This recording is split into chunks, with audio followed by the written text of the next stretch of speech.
Hello students, welcome to Eklavya study point. आज की इस वीडियो में देखेंगे हम class 12th economic subject. Book आपकी है भारत का आर्थिक विकास। चैप्टर नंबर 7 है इस बुक का, पर्यावरण एवं धारणीय विकास। इस बुक के पहले के सारे चैप्टर हम कंप्लीट कर चुके हैं, तो आप प्लेलिस्ट में जाकर देख सकते हैं। टेलीग्राम चैनल जरूर ज्वाइन करें जो class 12th SP new group नाम से है। यहाँ पर आपको सारे पीडीएफ नोट्स मिल जाएंगे, जो भी एग्जाम से संबंधित अपडेट्स हैं लेटेस्ट वो मिल जाएंगी। जितने भी चैनल पे हमारे वीडियो लेक्चर हैं उनके सारे लिंक्स भी जो आपको यहाँ पर प्रोवाइड करा दिए जाएंगे। ठीक है, तो जो भी अपडेट्स है आपको यहाँ पर मिलती रहेगी, तो आप टेलीग्राम चैनल जरूर ज्वाइन कर लें। इंस्टाग्राम पे फॉलो कर लें, यूजर आईडी है एकलव्य स्टडी पॉइंट। जो भी आपके क्वेश्चन है आप हमसे यहाँ पर पूछ सकते हैं। वेबसाइट हमारी जरूर विजिट करें जो एकलव्य स्टडी पॉइंट .com नाम से है। यहाँ पे आपको हर सब्जेक्ट के chapter wise theory notes, MCQ question, short question, long question provide करा दिए गए हैं। ठीक है, और आप यहाँ से जितने भी हमारे चैनल पर लेक्चर हैं वो सबकी पीडीएफ नोट्स जो है वो भी आप यहाँ से डाउनलोड कर सकते हैं। ठीक है, चलिए तो समझते हैं पर्यावरण की परिभाषा और इसकी संरचना। पर्यावरण वह सब कुछ है जो पृथ्वी पर मौजूद है, जैसे हवा, पानी, मिट्टी, जंगल, पहाड़, जीव जंतु, मनुष्य। तो ये सब क्या है? हमारे पृथ्वी पर जो भी चीजें मौजूद हैं वही क्या है? पर्यावरण है। यह हमारी पूरी पृथ्वी की क्या है? विरासत है, यानी वह सब जो हमें धरती से मिला है और जो जीवन को बनाए रखता है। इसमें वे सभी जैविक और अजैविक तत्व आते हैं जो एक दूसरे को प्रभावित करते हैं। यानी हमारे पृथ्वी पर जो भी चीजें हैं, जो भी संसाधन है, वही क्या है? हमारा पर्यावरण है। और ये सारी चीजें जो है एक दूसरे को प्रभावित करती हैं। ठीक है, तो इसमें आप देखेंगे जैविक तत्व भी हैं जिसमें सभी जीवित तत्व आ जाते हैं। पक्षी हो गए, पशु हो गए, पौधे हो गए, वन हो गए, मत्स्य हो गए।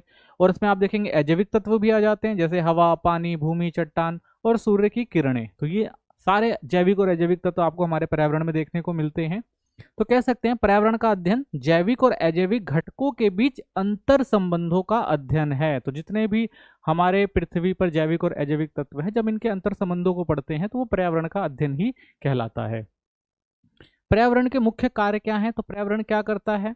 सबसे पहले संसाधनों की पूर्ति। तो इसमें नवीकरणीय जैसे पेड़ पौधे, मछलियां हो गई, गैर नवीकरणीय दोनों शामिल हैं। तो इन संसाधनों की पूर्ति हमें पर्यावरण से होती है। तो नवीकरणीय संसाधन आपको पता है जिनका उपयोग क्षय या समाप्ति के डर के बिना किया जा सकता है। ठीक है, पूर्ति बनी रहती है। तो ये संसाधन है जो खत्म नहीं होते, निरंतर हमें मिलते रहते हैं। तो इन्हें हम क्या कहते हैं? नवीकरणीय संसाधन। तो ये सारे हमें मिलते हैं पर्यावरण से।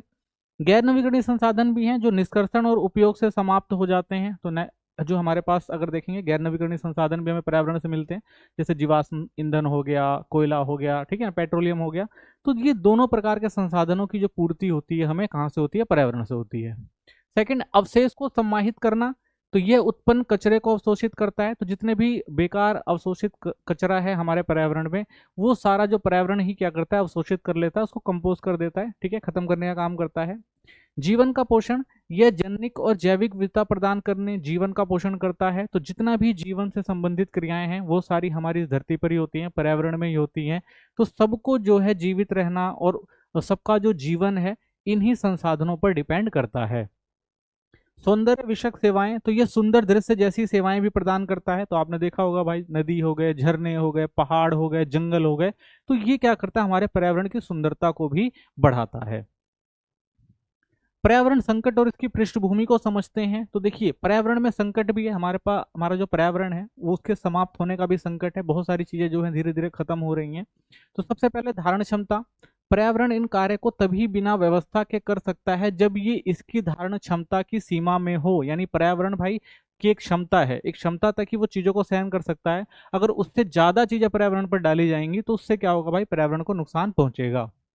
तो धारण क्षमता का अर्थ है संसाधनों को निष्कर्षण उसके पुनर्जन की दर से अधिक ना हो और उत्पन्न अवशेष पर्यावरण की समावेशन क्षमता के भीतर ही हो। यानी जितना संसाधन हम यूज कर सकते हैं और पर्यावरण जितना संसाधन आपको दे सकता है उसका इस्तेमाल करें। अगर आप उससे ज्यादा इस्तेमाल करेंगे तो इससे पर्यावरण क्या होगा? दूषित होगा और समस्याएं उत्पन्न होंगी। समावेशन अवशेषी क्षमता, पर्यावरण की अपक्षय को सोखने की क्षमता। ठीक है, तो भाई जो पर्यावरण है उसकी भी एक क्षमता है। अगर कोई बेकार चीज है तो एक क्षमता के अनुसार ही वो उसको ग्रहण कर सकता है या उसको ठीक कर सकता है। अगर उससे ज्यादा कोई चीजें पर्यावरण पर पड़ेंगी तो पर्यावरण को ही क्या होगा? नुकसान होगा। संकट का कारण, जब धारण क्षमता की सीमा टूट जाती है तो पर्यावरण जीवन पोषण का अपना तीसरा कार्य करने में असफल हो जाता है। तो भाई जितने संसाधन की जरूरत है उससे ज्यादा का अगर आप इस्तेमाल करोगे तो एक टाइम ऐसा आएगा जो पर्यावरण है वो जीवन और जो पोषण दे रहा है उसको नहीं दे पाएगा, और जिससे क्या होगा, नुकसान ज्यादा होगा। दबाव के कारण विकासशील देशों की तेजी से बढ़ती जनसंख्या और विकसित देशों में समृद्ध उपभोग तथा उत्पादन मानक है। तो भाई संकट का कारण सबसे बड़ा तो यही है भाई, दबाव का कारण है। यानी उतनी ज्यादा जनसंख्या है जितना पर्यावरण संसाधन हमारे पास नहीं है। तो जनसंख्या का दबाव जब ज्यादा पड़ता है तो क्या होता है भाई, पर्यावरण को क्या करते हैं लोग, दूषित करते हैं। और पर्यावरण क्या होता है, उसका ह्रास होता है। और पर्यावरण क्या होता है, वो खराब होता है। क्योंकि भाई जितना उत्पादन है उससे ज्यादा अगर उपभोग है तो समस्याएं आएंगी ही आएंगी। परिणाम, उनके संसाधन विलुप्त हो जाएंगे, सृजित अवशेष और अवशेषी क्षमता के बाहर होंगे। तो इससे क्या होगा भाई, जो संसाधन है उससे ज्यादा अगर इस्तेमाल करोगे तो धीरे धीरे संसाधन क्या होंगे, समाप्त हो जाएंगे। ठीक है, तो ये समस्याएं आएंगी। विकास के धारणीय पथ का प्रभाव, तो धारणीय पथ का प्रभाव समझते हैं क्या होगा। सबसे पहले हम देख रहे हैं जल प्रदूषण। नदियां और जल स्रोत प्रदूषित सूख गए हैं जिससे जल एक आर्थिक वस्तु बन गया है। भारत में 70% जल आप देखेंगे प्रदूषित है। यानी ज्यादा अगर किसी चीज का इस्तेमाल आप करेंगे तो वो क्या होगी, वो दूषित होगी, खराब होगी। संसाधन विलुप्ति, नवीकरणीय और गैर नवीकरणीय संसाधनों के गहन निष्कर्षण से महत्वपूर्ण संसाधन विलुप्त हो जाएंगे। तो भाई चाहे वो नवीकरणीय संसाधन हो चाहे गैर नवीकरणीय संसाधन हो, अगर आप उसका ज्यादा इस्तेमाल कर रहे हैं तो धीरे धीरे क्या होगा, वो संसाधन खत्म होने लग जाएंगे और विलुप्त हो जाएंगे। स्वास्थ्य लागत, जल और वायु की गुणवत्ता में गिरावट से सांस और जल संक्रामक रोगों की घटनाएं बढ़ी हैं जिससे व्यय बढ़ रहा है। तो भाई स्वास्थ्य लागत बढ़ेगी, क्योंकि अगर आप संसाधनों को ज्यादा इस्तेमाल कर रहे हैं और वो संसाधन प्रदूषित हो रहे हैं और जीवन के लिए भी जरूरी हैं, तो क्या होगा, स्वास्थ्य खराब होगा ही होगा। अगर उसमें अगर वो जो भी उनकी गुणवत्ता है, चाहे वो जल और वायु हो गया, अगर वो गिरेगी और आप उसका सेवन कर रहे हैं तो बीमारियां आएंगी आएंगी। वैश्विक मुद्दे, तो वैश्विक उष्णता, ग्लोबल वार्मिंग और ओजोन क्षय ने स्थिति को और गंभीर बना दिया है। तो ऐसी बहुत विश्वव्यापी समस्याएं उत्पन्न हो रही हैं, ग्लोबल वार्मिंग बढ़ रही है, ठीक है, ओजोन जीवनदायी जो परत है उसका क्षय हो रहा है। तो ये सारी क्या है, समस्याएं उभर कर आएंगी अगर आप संसाधनों का ज्यादा इस्तेमाल करेंगे। अवसर लागत, नकारात्मक पर्यावरण प्रभावों की अवसर लागत बहुत अधिक है। तो आप देखेंगे भाई जो पर्यावरण को नुकसान पहुंचाने वाली चीजें हैं उसमें आप देखेंगे लोग ज्यादा इन्वेस्टमेंट कर रहे हैं, खर्चा कर रहे हैं। पर्यावरण समस्याओं का उद्भव, तो पर्यावरण की जो समस्याएं हैं वो आज से नहीं है, बहुत पुरानी है। तो इसके कुछ ऐतिहासिक परिप्रेक्ष्य देखते हैं।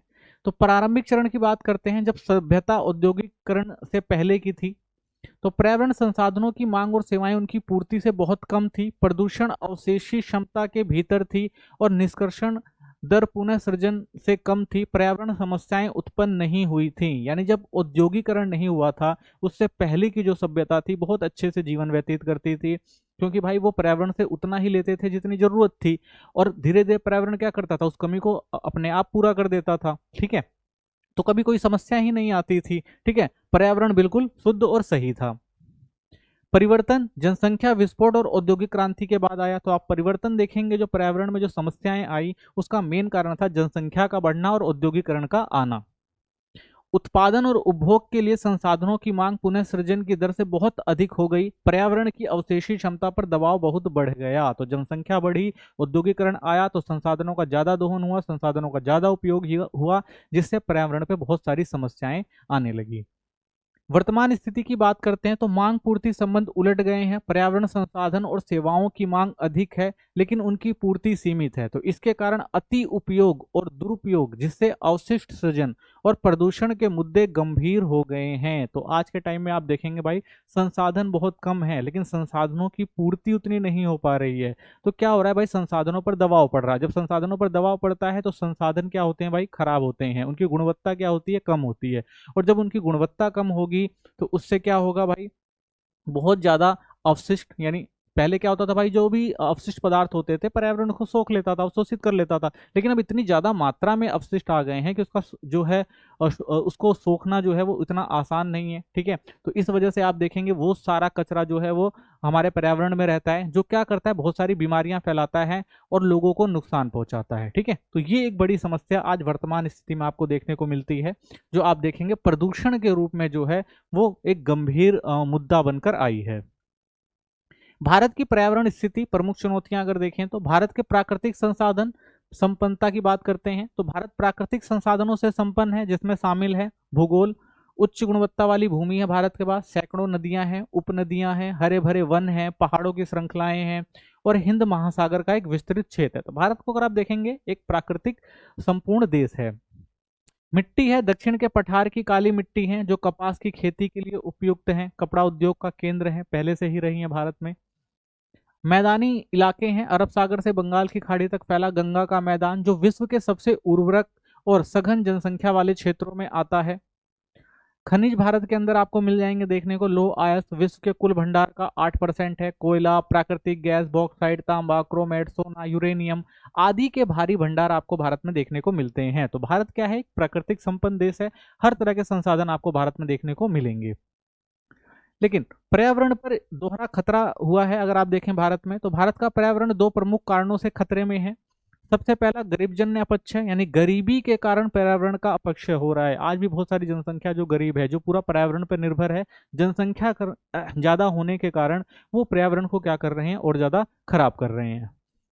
समृद्धि जन्य प्रदूषण, साधन संपन्नता और तेजी से बढ़ते औद्योगिक क्षेत्र से उत्पन्न प्रदूषण। तो दूसरी समस्या ये है कि भारत समृद्धि की ओर है, विकास कर रहा है और विकास के नाम पर क्या किया जा रहा है, पर्यावरण को नुकसान पहुंचाया जा रहा है। भारत की सबसे गंभीर पर्यावरण समस्याओं में शामिल है वायु प्रदूषण, दूषित जल, मृदा क्षरण, वन्य कटाव और वन्य जीवन की विलुप्ति। तो भारत के आप देखेंगे पर्यावरण की प्रमुख समस्याएं आपको ये देखने को मिलेंगी। प्रमुख पर्यावरणीय मुद्दे कौन से हैं, तो प्रमुख पर्यावरण मुद्दों की बात करते हैं तो भारत में भूमि अपक्षय आपको देखने को मिलता है, जैविक विविधता की हानि आपको देखने को मिलती है, शहरी क्षेत्रों में वाहन प्रदूषण से उत्पन्न वायु प्रदूषण, ताजे पानी का प्रबंधन समस्या है, ठोस अपशिष्ट प्रबंधन। तो ये आप देखेंगे भारत की प्रमुख पर्यावरणीय समस्याएं हैं। ठीक है, इनको और अच्छे से देखते हैं। तो भूमि अपक्षय क्या है, तो भारत में भूमि अपक्षय मुख्य रूप से अस्थिर प्रयोग और अनुपयुक्त प्रबंधन का परिणाम है। भूमि अपक्षय से प्रमुख उत्तरदायी कारण, यानी हमारी जो भूमि है उसका अपक्षय हो रहा है, वो उतनी उपयोगी नहीं रह गई है, उसका क्षय हो रहा है, जिससे हमें जो सबसे बड़ी प्रॉब्लम होती है कि इन क्षेत्रों में उत्पादन अच्छा नहीं हो पाता है। ठीक है, तो कारण क्या है, वन विनाश के फलस्वरूप वनस्पति की हानि हो रही है। तो ज्यादातर वनों को काटा जा रहा है, जब वनों को काटा जाता है तो जो उर्वरक मिट्टियां होती हैं वो एक जगह रह नहीं पाती, वो खिसक के दूसरी जगह चली जाती हैं। अधारणीय जलाऊ लकड़ी और चारे का निष्कर्षण, तो इतनी जरूरत नहीं है जितना ज्यादा लकड़ियों को काटा जा रहा है। ठीक है, चारे के रूप में भी उनको निकाला जा रहा है, जिससे जंगल धीरे धीरे खत्म हो रहे हैं। वन भूमि का अतिक्रमण, वनों में आग और अत्यधिक चराई। तो वन जो पहले वनों के लिए जो आरक्षित भूमियां था उन पर अतिक्रमण किया जा रहा है, उस पर लोग आके रहने लग गए हैं। ठीक है, और वनों में कई बार आग लग जाती है रिहायशी इलाकों के आसपास। ठीक है, ज्यादा चराई करने से जो उनके संसाधन है, जो हरियाली होती है जंगलों में, वो धीरे धीरे समाप्त हो रही है। भूक्षरण हेतु समुचित उपायों का ना अपनाना, तो भू संरक्षण जो भू संरक्षण करने के उपाय हैं उनको नहीं देखा जा रहा है किसी के द्वारा भी। अनुचित फसल चक्र, कृषि रसायन जैसे रासायनिक खाद और कीटनाशक का अनुचित प्रयोग। तो आप देखेंगे भाई कि हमारे यहाँ जो है जमीनों पर फसल चक्र जो है वो सही से यूज नहीं किया जा रहा है, ज्यादा से ज्यादा फसलें जो हैं बोई जाती हैं, कीटनाशक और उर्वरकों का इतना इस्तेमाल किया जाता है कि जमीन की जो क्षमता है वो धीरे धीरे क्या हो रही है, खराब हो रही है। सिंचाई व्यवस्था का अविवेकपूर्ण प्रबंधन, यानी अधिक मात्रा में आप देखेंगे सिंचाई करी जाती है, और ज्यादा सिंचाई से क्या होता है कि जो जमीन है उसमें लवणता उत्पन्न होती है और जो उसकी उर्वरक क्षमता होती है वो भी क्या होती है, धीरे धीरे खत्म होती है। भूमि जल का पुनः पूर्ण क्षमता से अधिक निष्कर्षण, तो भाई भूमि जल जितनी जरूरत नहीं उससे ज्यादा क्या किया जा रहा है, निकाला जा रहा है। तो इससे आप देखेंगे भूमि का जो जल है वो भी क्या हो रहा है, धीरे धीरे समाप्त हो रहा है। संसाधनों का निर्बाध उपलब्धता और कृषि पर निर्भरता, लोगों की दरिद्रता। तो आप देखेंगे भाई संसाधन जो है लोगों के पास कम है, तो कम संसाधनों में लोग क्या कर रहे हैं भाई, ज्यादा से ज्यादा उसका इस्तेमाल करने की कोशिश कर रहे हैं, चाहे उसके लिए उन संसाधनों पर बाहरी दबाव डाल के उनको नुकसान ही क्यों ना पहुंचाया जाए। ठीक है, नुकसान पहुंचाना भी लोग नहीं छोड़ते हैं उसको, क्योंकि ज्यादा ज्यादा उत्पादन करना होता है, तो उसके लिए हर उपाय जो है वो लोग करते हैं। तो इससे जमीन क्या हो रही है, धीरे धीरे अपक्षित हो रही है या खराब हो रही है। संसाधनों पर दबाव, तो भारत की विश्व के कुल भौगोलिक क्षेत्र का मात्र 2.5% क्षेत्र विश्व की जनसंख्या का लगभग 17% और पशुधन का 20% आश्रय देता है, जिसमें भू संसाधनों पर भारी दबाव पड़ता है। यानी जमीन देखेंगे आप, कोई केवल अगर पूरे विश्व में 2.5% है और उस पर आप देखेंगे भाई पशु भी 70% है जो, और पशुधन जो है 20% है, जनसंख्या जो है इसमें 17% है। यानी जमीन कम है लेकिन लोग ज्यादा हैं, इसलिए संसाधनों पर दबाव भी आपको ज्यादा महसूस होगा कि इसकी वजह से भी क्या है कि जो हमारे भू संसाधन है उस पर ज्यादा दबाव पड़ता है, और हमारे भू संसाधन है वो ज्यादा क्या हो रहे हैं, नुकसान पहुंचाया जा रहा है इनको, ठीक है, और ज्यादा इनका इस्तेमाल किया जा रहा है, तो जिससे ये क्या हो रहे हैं, खराब हो रहे हैं। प्रति व्यक्ति जंगल भूमि केवल 0.06 हेक्टेयर है, जबकि बुनियादी आवश्यकताओं की पूर्ति के लिए 0.47 हेक्टेयर होनी चाहिए। यानी आप देखेंगे भाई इतनी ही हमको मिल रही है, लेकिन जरूरत कितनी है, इतनी, यानी 0.06 हेक्टेयर हमें मिल रही है, लेकिन जरूरत कितनी है, 0.47 हेक्टेयर की जरूरत है, यानी कितनी कमी है। वनों की कटाई स्वीकार्य सीमा से लगभग 15 मिलियन क्यूबिक मीटर अधिक है। यानी हमारे यहाँ आप देखेंगे जंगलों की कटाई बहुत ज्यादा हो रही है, और उससे क्या हो रहा है, पर्यावरण और ज्यादा नुकसान हो रहा है पर्यावरण को। क्षरण के अनुमान, तो पूरे देश में एक वर्ष में भूमि का क्षरण लगभग 5.3 बिलियन टन की दर से हो रहा है।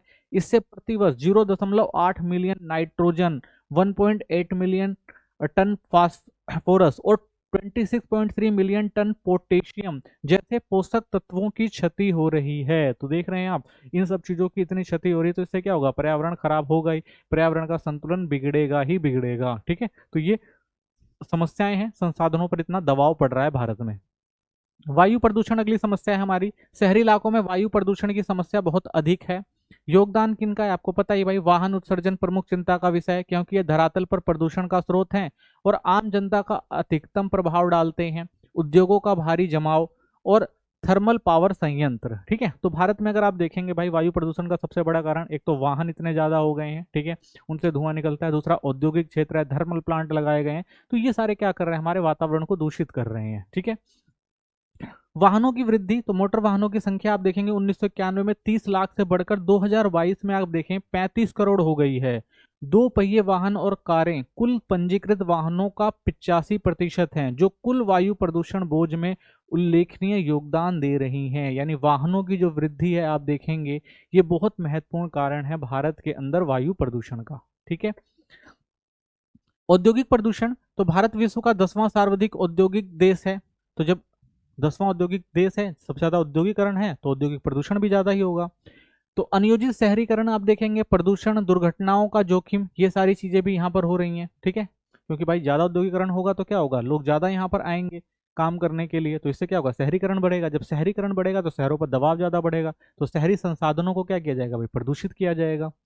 केंद्रीय प्रदूषण नियंत्रक बोर्ड सीपीसीबी ने उद्योगों की 17 श्रेणियों को पहचान बड़े पैमाने पर प्रदूषण फैलाने वाले उद्योगों के रूप में भी करी है। तो भाई जो हमारे यहाँ केंद्रीय प्रदूषण नियंत्रण बोर्ड है, उसने खुद 17 श्रेणियां बनाई हैं जो हमारे देश में सबसे ज्यादा पर्यावरण को नुकसान पहुंचा रही हैं।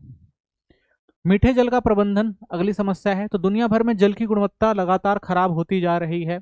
मुख्य कारण क्या है भाई, उद्योग और खनन के बढ़ने से नदियां विषैली रसायन, भारी उद्योग जैसे शीशा पारा से दूषित हो रहा है। तो भाई अगर उद्योग ज्यादा होंगे, खनन ज्यादा होगा, तो आसपास का वातावरण जो है वो प्रदूषित होगा ही होगा। क्यों? क्योंकि भाई जो भी काम होता है उद्योगों में वो पानी से किया जाता है, और जो भी कचरा होता है वो कहाँ बहा जाता है, पानी में बहाया जाता है। तो इससे क्या होगा भाई, नदियां और जो भी आसपास के झरने हैं, ठीक है, और जो आसपास की जमीनें हैं वो क्या होंगी, विषैली होंगी होंगी।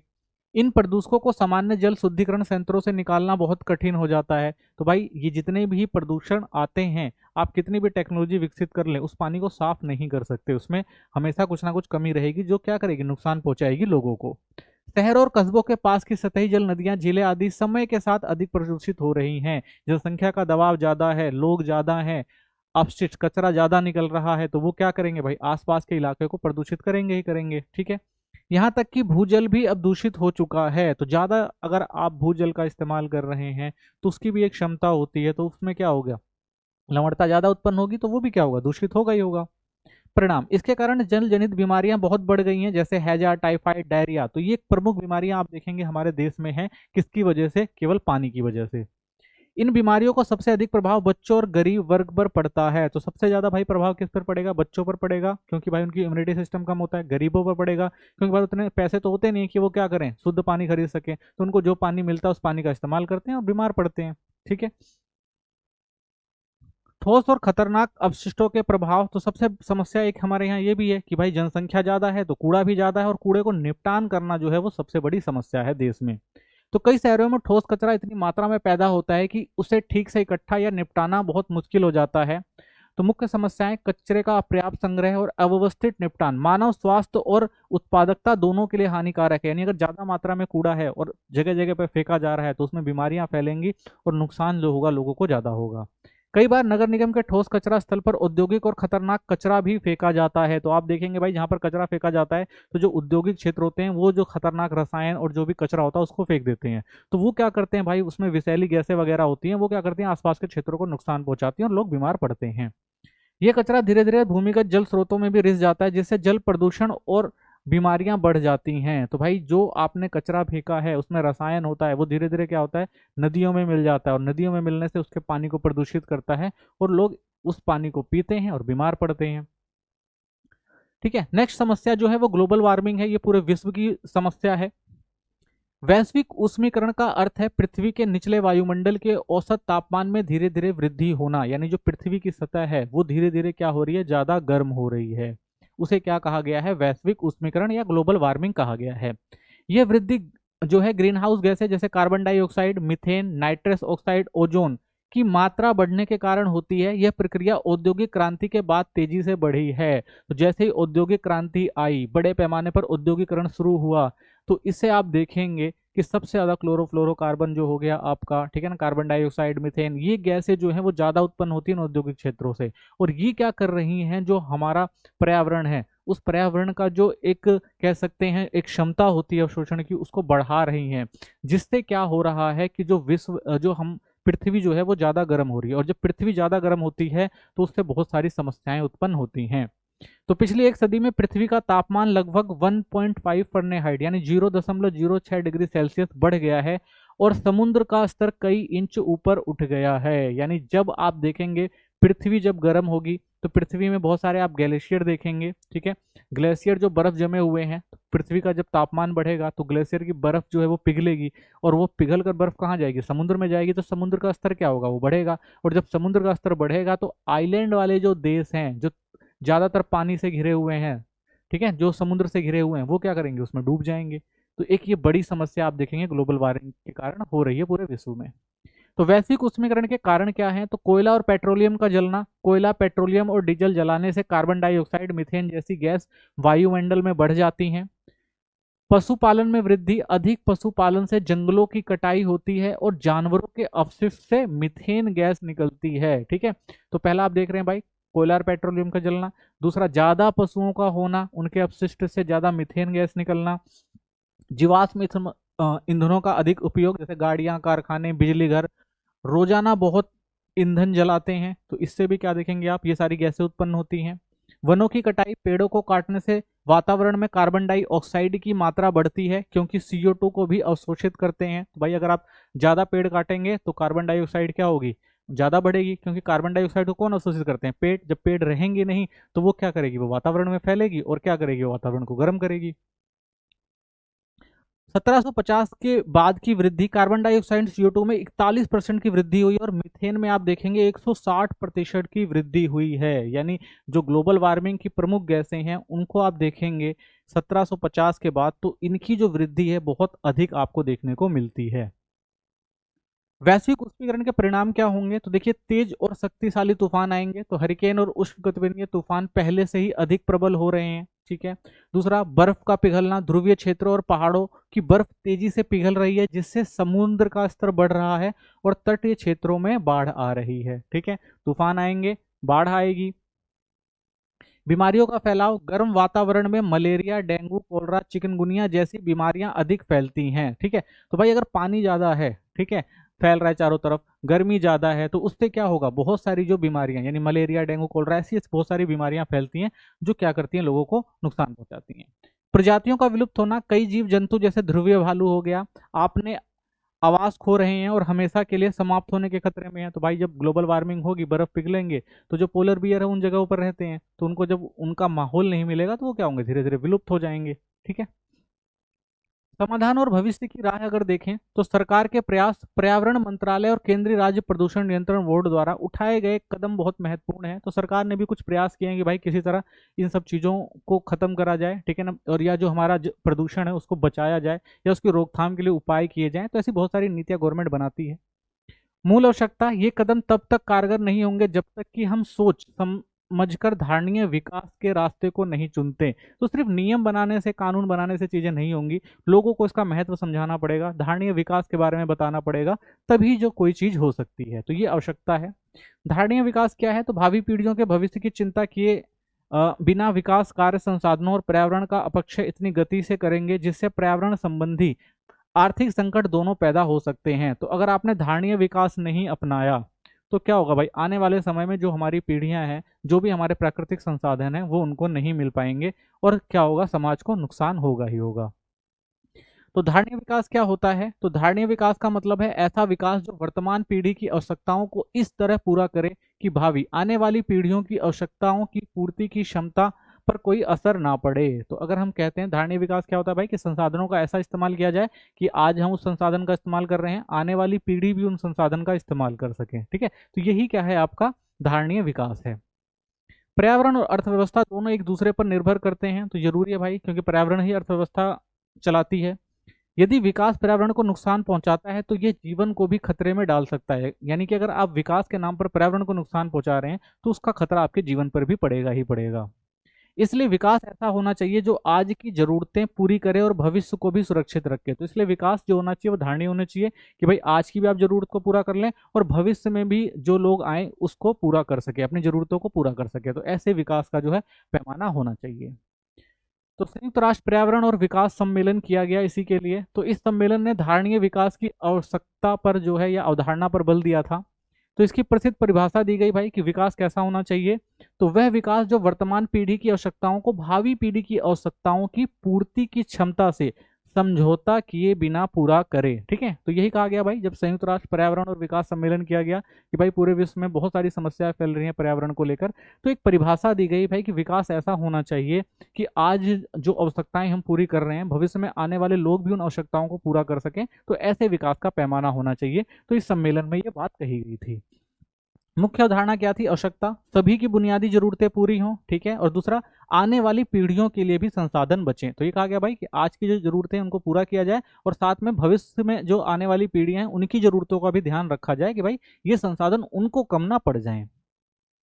आवर कॉमन फ्यूचर रिपोर्ट उस समय छापी गई थी और कहा गया था, इस रिपोर्ट में कहा गया कि विकास ऐसा होना चाहिए जिससे हर व्यक्ति को अपनी मूलभूत आवश्यकताओं को पूरा करने और अच्छा जीवन जीने का अवसर मिले। ठीक है, तो इस रिपोर्ट में कहा गया भाई कि हर किसी को क्या होना चाहिए भाई, जो मूलभूत जरूरतें हैं उनको पूरा करने का अधिकार होना चाहिए और भविष्य में भी वो अच्छा जीवन जी सके, इसका भी ध्यान रखना जरूरी है।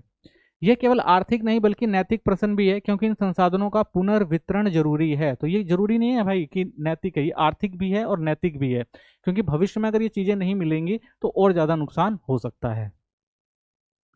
एडवर्ड बारवियर की व्याख्या थी, तो उन्होंने क्या कहा भाई, धारणीय विकास का मतलब क्या बताया कि गरीबों के जीवन स्तर को ऊपर उठाना है, जैसे आय, शिक्षा, स्वास्थ्य, स्वच्छता, जल आपूर्ति आदि में सुधार करना। ठीक है, तो वो क्या कहते हैं भाई, धारणीय विकास तभी है जब सभी को क्या मिले, आय मिले, ठीक है ना, शिक्षा मिले, स्वास्थ्य मिले, स्वच्छता मिले और सबको जो है जल की आपूर्ति हो सके। तो वही क्या है, धारणीय विकास है। तो इनका उद्देश्य क्या था भाई, गरीबी घटाना और स्थायी जीविका साधन उपलब्ध कराना, कि भाई गरीबी भी हटाई जा सके और सबको क्या मिल सके, एक जीविका मिल सके, ताकि लोग जो है अपना जीवन यापन अच्छे से कर सकें। ठीक है, उसके बाद आते हैं ब्रिटलैंड आयोग। तो एक क्या बनाया गया था भाई, ब्रिटलैंड आयोग बनाया गया था। ये भी आप देखेंगे पर्यावरण से संबंधित था। तो इसने क्या बातें कही, इसने भावी पीढ़ी की सुरक्षा पर जोर दिया कि भाई भावी जो पीढ़ी है उसकी भी सुरक्षा करना जरूरी है। अगर हम संसाधनों का ज्यादा उपयोग करेंगे, पर्यावरण को ज्यादा नुकसान पहुंचाएंगे, तो आने वाली पीढ़ी भी क्या करेगी, इसका नुकसान उठाएगी। तो इसलिए हमें आने वाली पीढ़ी को जो है उन नुकसानों से बचाना है। कहा कि हमारा नैतिक कर्तव्य है कि हम उन्हें एक व्यवस्थित और सुरक्षित पृथ्वी सौंपें। तो ये कहा गया भाई इस आयोग में कि हम आने वाली पीढ़ियों को एक सुरक्षित भविष्य देकर जाएं, एक अच्छी पृथ्वी देकर जाएं, ना कि उनको नुकसान पहुंचा के और ऐसी स्थिति में डाल दें कि आने वाला समय जो है बहुत कठिन हो जाए। हमें प्राकृतिक संसाधनों और पर्यावरणीय संपत्तियों का संरक्षण करना चाहिए। तो ये भी कहा गया भाई जो भी प्राकृतिक संसाधन है और जो भी पर्यावरणीय संपत्ति है उनको हमें बचाना जरूरी है। ठीक है, हरमन डेली के अनुसार धारणीय विकास की कुछ शर्तें भी थी, जैसे जनसंख्या को सीमित करना। तो मानव जनसंख्या पर्यावरण की धारणा क्षमता के अनुसार सीमित होनी चाहिए। भाई जनसंख्या को कम करना भी जरूरी है, ठीक है, ताकि संसाधनों पर बोझ ना पड़े। तकनीकी प्रगति ऐसी होनी चाहिए जिसमें संसाधनों की बचत करे, ना कि अधिक खर्च। तो उन्होंने ये भी कहा भाई कि तकनीक जो है वो विकसित की जानी चाहिए, लेकिन पर्यावरण की शर्त पर नहीं, पर्यावरण को नुकसान किए बगैर। नवीकरणीय संसाधन, उनका उपयोग पुनः उत्पादन होने की दर से अधिक नहीं होना चाहिए, यानी नवीकरणीय संसाधन ऐसे ना हो हम, हाँ ये जरूर है कि भाई कि नवीकरणीय संसाधन हमें दोबारा मिल जाते हैं, लेकिन इतना ज़्यादा इस्तेमाल ना कर दो उसको कि वो दोबारा मिलने में बहुत ज़्यादा समय ले लें या मिले भी ना। गैर नवीकरणीय संसाधन, उनका अपेक्षा दर उतना ही हो जितनी दर से वैकल्पिक साधन विकसित हों। तो जो गैर नवीकरणीय संसाधन है उनका एक वैकल्पिक उपयोग करना जरूरी है, एकदम से खत्म नहीं करना चाहिए। अगर कोई और उसका विकल्प है तो उसका इस्तेमाल किया जाना चाहिए। प्रदूषण नियंत्रण, प्रदूषण से उत्पन्न क्षति की भरपाई की जानी चाहिए। तो भाई जो भी प्रदूषण को नियंत्रण करना जरूरी है, और जो भी प्रदूषण से हमें नुकसान हो रहा है उसकी भरपाई भी करने के प्रयास किए जाने चाहिए। तो संयुक्त राष्ट्र के 17 स्थायी विकास लक्ष्य थे, 2030 तक के रखे गए थे। सबसे पहले गरीबी का अंत करना, ठीक है, भूख समाप्त करना, अच्छा स्वास्थ्य और कल्याण, गुणवत्तापूर्ण शिक्षा देना, लैंगिक समानता को बढ़ाना, स्वच्छ जल और स्वच्छता पर ध्यान देना, सस्ती और स्वच्छ ऊर्जा देना, गरिमापूर्ण कार्य और आर्थिक वृद्धि करना, उद्योग नवाचार और ढांचे को बनाना, ठीक है। नेक्स्ट था असमानता को घटाना, टिकाऊ शहर और समुदाय बनाना, जिम्मेदार उपभोग और उत्पादन को बढ़ाना, जलवायु परिवर्तन पर कार्रवाई करना, जल के नीचे जीवन की रक्षा करना, भूमि पर जीवन की रक्षा यानी वन जैव विविधता, शांति न्याय और सशक्त संस्थाएं, लक्ष्यों को प्रयास करने के लिए वैश्विक साझेदारी। तो ये टोटल जो है आप देखेंगे 17 लक्ष्य रखे गए थे 2030 तक, ताकि पर्यावरण को सही किया जा सके, ठीक है। तो ये जो थे संयुक्त राष्ट्र के 17 स्थायी विकास के लक्ष्य थे, ठीक है। तो भारत के संदर्भ में धारणीय विकास के जो लक्ष्य थे उसकी क्या प्रासंगिकता थी, तो भारत ने किस तरह से इसको देखा है और किन किन चीजों को महत्व दिया है। तो भारत अपनी विशाल जनसंख्या और तीव्र विकास आवश्यकताओं के कारण जो भी नियम बनाए गए थे उनकी प्राप्ति में अत्यंत महत्वपूर्ण भूमिका निभाता है। भारत में इन लक्ष्यों को प्राप्त करने के लिए करने की दिशा में प्रगति और वैश्विक सफलता के लिए अप्रिय है। तो जो भी ये लक्ष्य रखे गए थे, निर्धारित किए गए थे, तो भारत ने भाई इसमें इंटरेस्ट दिखाया। उसने कहा भाई हम इन सब चीज़ों पर ध्यान देंगे और इनको आगे लेकर चलेंगे। तो भारत ने भी लक्ष्य रखा भाई अपना विकास का कि हम जो भी ये 17 चीज़ें बनाई गई हैं उन पर हम जो है जोर देंगे। तो भारत के लिए प्रासंगिकता और उठाए गए कौन कौन से कदम है, तो भारत ने कौन कौन से कदम उठाए। सबसे पहले गरीबी और भूखमरी जो 1 और 2 था। भारत के लिए केंद्रीय चुनौतियां हैं जन धन योजना और प्रधानमंत्री गरीब कल्याण अन्न योजना जैसी योजनाएं गरीबी उन्मूलन और खाद्य सुरक्षा के लिए सीधे तौर पर काम कर रही हैं। तो भारत ने भाई जो गरीबी और भुखमरी है उसके लिए बहुत सारी योजनाएं बनाई हैं, ठीक है। जैसे आप देखेंगे भारत में मुफ्त में राशन दिया जाता है, ठीक है, या रोजगार से संबंधित बहुत सारी चीजें भारत में की गई हैं। तो ये सब क्या है कि जो भाई गरीबी और भुखमरी है उसको कम किया जा सके, तो ऐसी कुछ नीतियां जो भारत ने बनाई।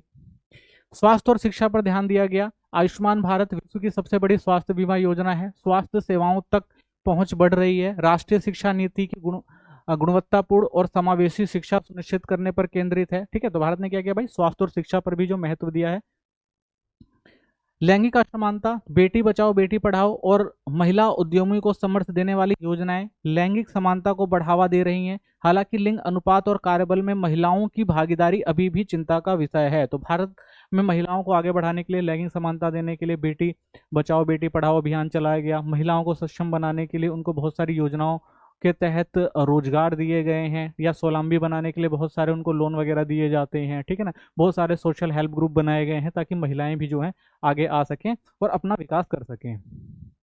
स्वच्छता और जल, तो स्वच्छ भारत मिशन ने स्वच्छता कवरेज में क्रांतिकारी वृद्धि की है। जल जीवन मिशन 2024 तक हर ग्रामीण घर में नल से पहुंचाने पर केंद्रित है, जो जल प्रबंधन की चुनौती से निपटने के लिए महत्वपूर्ण है। तो भारत ने क्या भाई स्वच्छता अभियान चलाया हुआ है कि भाई सर्व शिक्षा अभियान, हर शहर को स्वच्छ बनाना है, पानी को उपलब्ध करवाना है ताकि सबको अच्छा पानी मिल सके, ठीक है। तो ये भी भारत की नीति रही है। ऊर्जा और जलवायु, भारत ने नवीकरणीय ऊर्जा क्षमता बढ़ाने में महत्वपूर्ण प्रगति की है और अंतर्राष्ट्रीय सौर गठबंधन आईएसए का नेतृत्व किया है। यह कोयले पर निर्भरता को कम करने और जलवायु परिवर्तन समन में योगदान देने के लिए महत्वपूर्ण है। तो भारत ने नवीकरणीय ऊर्जा पर ज़्यादा जोर दिया है, सोलर पैनल वगैरह इन सब चीज़ों को विकसित करने के लिए, और जो भी ऊर्जा के वैकल्पिक प्रयोग हैं जो पर्यावरण को नुकसान ना पहुंचाए, तो इस सब चीज़ों के लिए बहुत सारी भारत में नीतियाँ बनाई गई हैं, ठीक है, ताकि पर्यावरण को कम नुकसान पहुंचाया जा सके और ठीक है विकास भी किया जा सके। अर्थव्यवस्था और अवसंरचना, तो मेक इन इंडिया और डिजिटल इंडिया जैसे कार्यक्रम औद्योगिक विकास, नवाचार, रोजगार सृजन पर केंद्रित हैं जो उत्कृष्ट कार्य को बढ़ावा देते हैं। तो भारत ने बहुत सारी ऐसी नई पहल शुरू करी हैं जिससे लोगों को रोजगार दिया जा सके और भारत में ऐसी चीज़ों को बनाया जा सके जो नहीं बनता, नई तकनीक, नए नवाचार, नई प्रौद्योगिकी को प्रोत्साहन दिया जाए। तो ये सारी नीतियाँ जो भारत में अपनाई गई हैं। पर्यावरण संरक्षण भी इम्पोर्टेंट है भारत में, तो वन आवरण बढ़ाने और जैव विविधता की रक्षा के लिए कदम उठाए जा रहे हैं। नमामि गंगे कार्यक्रम नदियों की पारिस्थितिक तंत्र को बहाल करने का एक प्रयास है। ठीक है, तो पर्यावरण संरक्षण के लिए भी बहुत सारे काम किए जा रहे हैं, चाहे वो नदियां हो गई, ठीक है, चाहे हमारे आसपास का जो वातावरण हो गया, जंगल हो गए, जमीन हो गए, तो इन सब चीज़ों को भी अच्छे से मैनेज करने के लिए बहुत सारी नीतियां बनाई गई हैं और पर्यावरण का जो है संरक्षण के लिए बहुत सारी नीतियां आज भी बनाई जा रही हैं, उन पर अमल भी धीरे धीरे किया जा रहा है। एसडीजी कार्यान्वयन की संस्था नीति आयोग बनाया गया। तो भारत में नीति आयोग को लागू करने और उसकी प्रगति की निगरानी करने वाले नोडल संस्थान है। ये एसडीजी इंडिया इंडेक्स जारी करता है, जो राज्यों और केंद्र शासित प्रदेशों को उनके प्रदर्शन के आधार पर रैंक देता है, जिससे प्रतिस्पर्धी संवाद को बढ़ावा मिलता है। तो भारत में जितने भी राज्य हैं, तो जो भी नीतियां बनाई गई हैं पर्यावरण के विकास से संबंधित, ठीक है, उनको हाँ, नियंत्रित करने के लिए संस्थाएं बनाई गई हैं। तो वो निगरानी करते हैं भाई कौन से राज्य कितना अच्छा काम कर रहे हैं, और उसी के हिसाब से उनको रैंकिंग भी दी जाती है। ठीक है, तो इससे पता लगता है भाई कि भारत जो है वो भी पर्यावरण की समस्याओं से चिंतित है और उनके लिए बहुत सारे जो है उपाय कर रहा है। तो इसी के साथ ये चैप्टर खत्म होता है। मिलते हैं नेक्स्ट वीडियो में। चैनल को सब्सक्राइब करें, वीडियो को लाइक करें, कोई कमेंट है तो जरूर करें। धन्यवाद।